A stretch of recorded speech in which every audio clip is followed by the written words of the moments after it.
Welcome to my new vlog. എല്ലാവരും സുഖമായിട്ടിരിക്കാമെന്ന് വിചാരിക്കുന്നു. ഇപ്പോൾ ഞാൻ ഒരു ട്രാവൽ മീൻസ് അത്ര വലിയ ട്രാവലൊന്നുമല്ല, ഒരു ചെറിയ സ്ഥലത്തേക്ക് ഇവിടേക്കൊന്നുമില്ല, കോഴിക്കോട് പോകാൻ റെഡി ആവാണ്. ദേ ബാഗും കാര്യങ്ങളൊക്കെ ഞാനിവിടെ റെഡിയാക്കി വെച്ചിട്ടുണ്ട്. അപ്പോൾ ഒരു ഇൻട്രോ എടുക്കുമെന്ന് വെച്ച് നിൽക്കാം കേട്ടോ. എനിക്ക് രാത്രി 12 മണിക്കാണ് ട്രെയിൻ, 12:45 മംഗളൂർ അന്ത്യോദയ ആ ട്രെയിനിനാണ് പോകുന്നത്. ടിക്കറ്റൊന്നും ബുക്ക് ചെയ്തിട്ടില്ല, പ്രീ ബുക്ക് ചെയ്തിട്ടില്ല. ഞാൻ അൺറിസർവ്ഡ് ജനറലിൽ പോകാനാണ് പ്ലാൻ ചെയ്യുന്നത്. നല്ല തൊണ്ടവേദനയും ചുമയൊക്കെയാണ്. അപ്പോൾ പോകുന്നത് ഒരു വർക്ക്ഷോപ്പിനാണ്. വർക്ക്ഷോപ്പ് മീൻസ് ഞാൻ കുറച്ച് നാളായിട്ട് അങ്ങനെ പോകണമെന്ന് ആഗ്രഹിച്ചൊരു സംഭവമാണ് കേട്ടോ. അപ്പോൾ എൻ്റെ ഏറ്റവും ഇഷ്ടപ്പെട്ട ഒരു ടീമിൻ്റെ ഒപ്പനെയാണ് ഞാൻ പോകുന്നത്. ബാക്കി വിശേഷങ്ങളും കാര്യങ്ങളൊക്കെ ഞാൻ അവിടെ എത്തിയിട്ട് പറയാം. അപ്പോൾ ഞാനിപ്പോൾ എല്ലാം റെഡി ആയിട്ടിരിക്കുകയാണ്. ഇപ്പോൾ ടൈം 10:30 ആവുന്നുള്ളൂ. ഒരു 11 മണിയൊക്കെ ആകുമ്പോൾ south railway station, Ernakulam railway സ്റ്റേഷനിൽ നിന്നാണ് കേട്ടോ സ്റ്റാർട്ട് ചെയ്യുന്നത്. ആൻഡ് അറൗണ്ട് ഒരു 4-4:30 ആകുമ്പോഴേക്കും കാലിക്കറ്റ് ഞാൻ എത്തും. അത് കഴിഞ്ഞ് അവിടെ റെയിൽവേ സ്റ്റേഷനിൽ കുറച്ച് നേരം വെയിറ്റ് ചെയ്ത മോർണിംഗ് തൊണ്ടിയാട് അങ്ങനെ എന്തോ ഒരു സ്ഥലത്തിൻ്റെ പേരാണ് പറഞ്ഞത്, കാലിക്കറ്റാണ്. അപ്പോൾ അവിടെ വെച്ചിട്ടാണ് ഈ വർക്ക്ഷോപ്പും കാര്യങ്ങളൊക്കെ നടക്കുന്നത്. പോർട്രീസ്, അതുപോലെ തന്നെ ആക്രിലിക് പെയിൻറ്റിങ്, അങ്ങനെയുള്ള കുറച്ച് കാര്യങ്ങളൊക്കെയാണ് ഉണ്ടാവുക. അപ്പോൾ കൂടുതൽ കാര്യങ്ങളൊക്കെ ഞാൻ വഴിയെ പറയാം. അപ്പോൾ അത്രേ ഉള്ളൂ.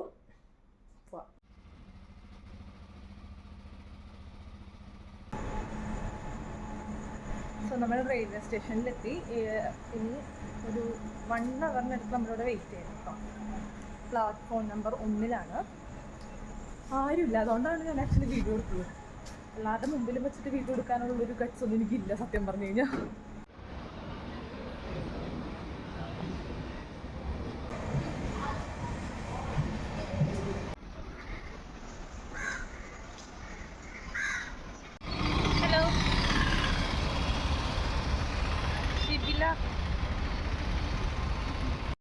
അങ്ങനെ ഞങ്ങൾ ലൊക്കേഷനിലെത്തി കേട്ടോ. ആക്ച്വലി ഈ കാണുന്ന എല്ലാവരും എനിക്ക് സ്ട്രേഞ്ചേഴ്സാണ്. ആദ്യമായിട്ടാണ് ഞാൻ ഇവരെല്ലാവരും കാണുന്നത്. കോഴിക്കോടുള്ള തൊണ്ടിയാട് എന്ന് പറഞ്ഞ പ്ലേസിലാണ് കേട്ടോ ഈ ഒരു ലൊക്കേഷൻ വരുന്നത്. പ്ലാൻറ്റോറ എങ്ങനെയാണ് ഈ സ്റ്റുഡിയോയുടെ പേര്. ബാസിൻ എന്ന് പറഞ്ഞ ഒരു പുള്ളിക്കാരൻ്റെ സ്പേസാണ്. ആളുടെ ഒരു ഡ്രീം ആണെന്ന് വേണമെങ്കിൽ ഇത് പറയാം. എൻ്റെ ഒരു സ്റ്റുഡിയോ സ്പേസാണ്. ഇവിടെ മെയിനായിട്ട് നമുക്ക് ആർട്ട് പഠിപ്പിക്കാൻ ഭയങ്കര സ്പേസ്. ലൈക്ക് എല്ലാവർക്കും ആർട്ട് ഇഷ്ടമുള്ളവരുണ്ട്. അപ്പോൾ അവർക്ക് സാറ്റർഡേ സൺഡേ നമ്മൾ ഇവിടെ വർക്ക്ഷോപ്സ്. അപ്പോൾ ബാസിന്ത് പറഞ്ഞ പോലെ ഇങ്ങനെ ഇടയ്ക്കിടയ്ക്ക് പോട്ടറി മേക്കിങ്ങിൻ്റെ ക്ലാസ്സും കാര്യങ്ങളൊക്കെ അവിടെ അവൈലബിളാണ് കേട്ടോ. അപ്പോൾ ഞാൻ എല്ലാവരുടെയൊക്കെ ആയിട്ട് ഞങ്ങൾ സംസാരിച്ച് മിങ്കിളാവായിരുന്നു. ഞാൻ പോയത് ട്രാവൽ വിത്ത് സന എന്ന് പറഞ്ഞിട്ടുള്ളൊരു ടീമിൻ്റെ ഒപ്പമാണ് കേട്ടോ.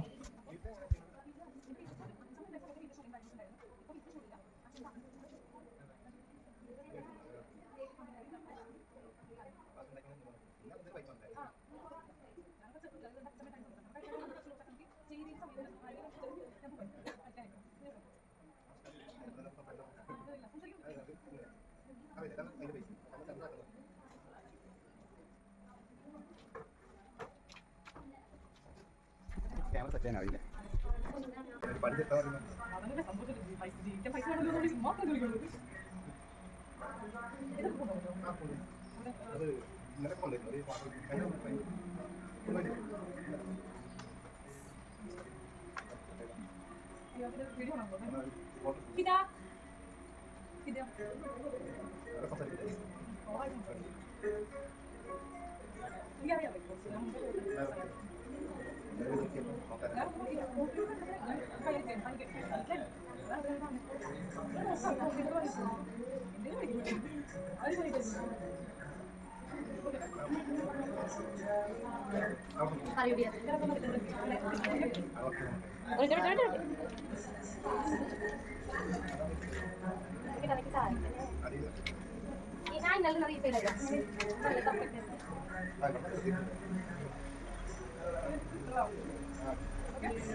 സമാധാനം അറിയാൻ പാടില്ല.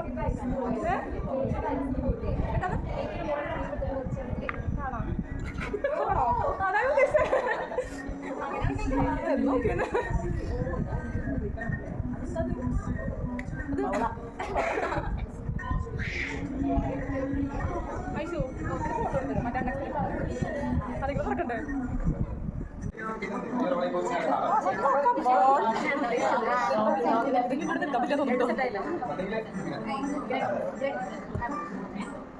എന്താന്ന് ചോദിക്കും. രണ്ടാൾക്കാർ കൈ വീഡിയോ നോക്കുമ്പോ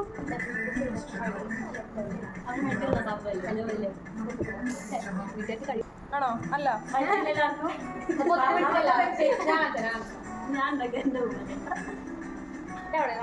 ഇത് പൂമ്പാറ്റിയാണോ? മറ്റേ പട്ടി കഴിക്കുന്ന ബിസ്ക്കറ്റില്ലേ?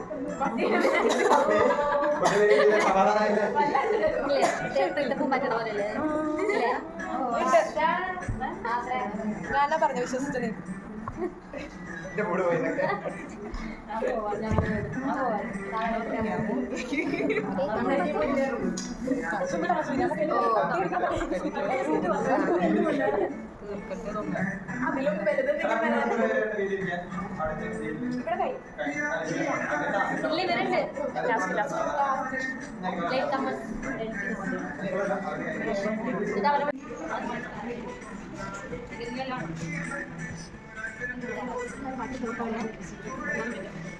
ഞാൻ തന്നെയാ.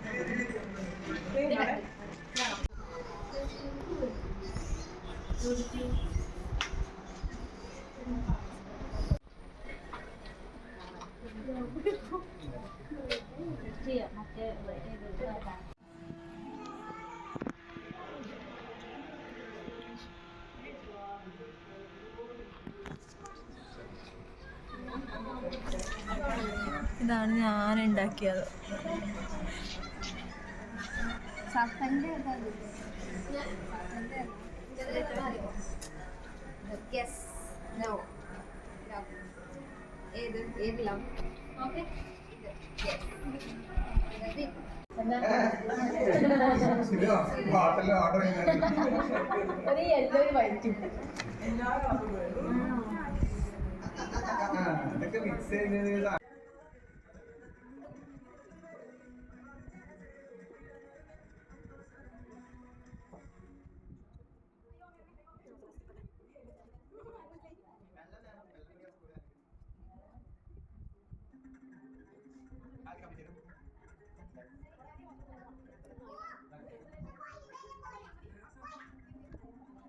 അങ്ങനെ 2 സെക്ഷനും കഴിഞ്ഞു. ഒരു 5 o'clock ആകുമ്പോഴേക്കും നമ്മുടെ എല്ലാ പരിപാടിയും കഴിഞ്ഞു കേട്ടോ. ഇതാണ് ഞാൻ പെയിൻറ്റ് ചെയ്ത ഒരു പോട്ട് എന്ന് പറയുന്നത്. ആ പോട്ട് നമുക്ക് വീട്ടിലോട്ട് കൊണ്ടുവരാം കേട്ടോ, ഒരു ഓർമ്മയ്ക്ക് വേണ്ടിയിട്ട്. നല്ലൊരു എക്സ്പീരിയൻസ് ആയിരുന്നു. എല്ലാം കഴിഞ്ഞ് തിരിച്ച് പോകാൻ കേട്ടോ. അപ്പോൾ എങ്ങനെയാണ് കോഴിക്കോട് വന്നിട്ട് മിഠായിത്തെരുവിലോട്ട് പോകാണ്ട് വീട്ടിലോട്ട് പോകുന്നത്? സോ ഞാനും അവിടെ വെച്ച് പരിചയപ്പെട്ട സുമി എന്ന് പറഞ്ഞ ചേച്ചിയും കൂടിയിട്ട് SM സ്ട്രീറ്റിലോട്ടൊക്കെ ഒന്ന് പോയി കറങ്ങി. ഈ 250 ഈ വാച്ചസിനെല്ലാം 250 ആണ് കേട്ടോ. കണ്ടപ്പോൾ എനിക്ക് നല്ല അടിപൊളിയായിട്ട് തോന്നി. പക്ഷേ എനിക്കിപ്പോൾ വാങ്ങിക്കായിരുന്നു എന്ന് തോന്നുന്നു വീഡിയോ എഡിറ്റ് ചെയ്യുമ്പോൾ. കുഴപ്പമില്ല, ഒരു ഷോ ഓഫിന് വേണ്ടിയിട്ട്. പക്ഷേ ഞാൻ വാങ്ങിച്ചില്ല. പിന്നെ എന്താ, അലുവയൊക്കെ വാങ്ങിച്ചു. അലുവ വാങ്ങിക്കാണ്ട് എങ്ങനെയാണ് എല്ലാ അലുവയും ടേസ്റ്റ് ചെയ്തു. അതാണ്, അവരെല്ലാം ടേസ്റ്റ് ചെയ്യാൻ തരും. എനിക്ക് ആ ടെൻഡർ കോക്കനട്ടിൻ്റെ അലുവയൊക്കെ ഭയങ്കര ഇഷ്ടപ്പെട്ടു. പക്ഷേ വളരെ കുറച്ച് വാങ്ങിച്ചുള്ളൂ, അധികം കഴിച്ചില്ലെങ്കിലോ എന്ന് വെച്ചിട്ട്. സോ കുറച്ച് അല്ലറ ചില്ലറ ഷോപ്പിങ്ങൊക്കെ കഴിഞ്ഞ് അറൗണ്ട് ഒരു 6:30, 7 ഒക്കെ ആയപ്പോഴേക്കും ഞാൻ തിരിച്ചു പോയി. അപ്പോൾ അത്രേ ഉള്ളൂ. ബൈ.